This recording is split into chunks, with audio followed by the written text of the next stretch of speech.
Hey everybody, Tom McGuire here with Large Loss Mastery, and I'm going to talk to you briefly about labor production rates. This is the number one thing that gets restoration companies in trouble with third-party audits.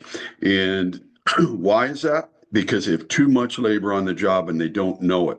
And so understanding your labor production rate, because every facility in our business has a labor production rate. And so, what we want to do is talk about that just briefly. We focus so much on the production rate of our equipment. And so, our equipment being our drying equipment, cooling equipment, heating equipment, and we size all of it based on CFM and pints per day, gallons per day.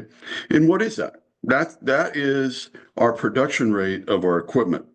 But rarely do we focus on the production rate of our people. What should we expect out of our people? What is the production rate of our people? And so I invite you to come to any of our elite courses and our mega classes, our super courses, and you'll discover, we'll get into it in detail, what labor production rates are and why they're so doggone important. They've been around for centuries. They're used in every manufacturing facility in the world to this day and have been.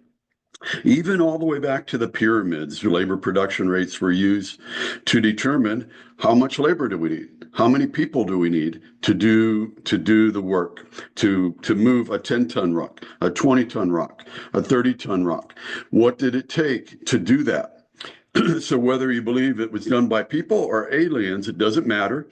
It's how many people or how many aliens were used to build the pyramids. That's how far back labor production rates go. And so it is a margin killer and a budget killer of our projects. On almost every project, it can be tied back to our production. We just weren't producing at the levels that we should have been. So if you want to learn more about labor production, come to one of our classes. We have one coming up here very shortly. So check our schedule. We would love to see you in our class, especially here in Cape Canaveral coming up March 4th through the 7th. So see you soon and talk to you soon.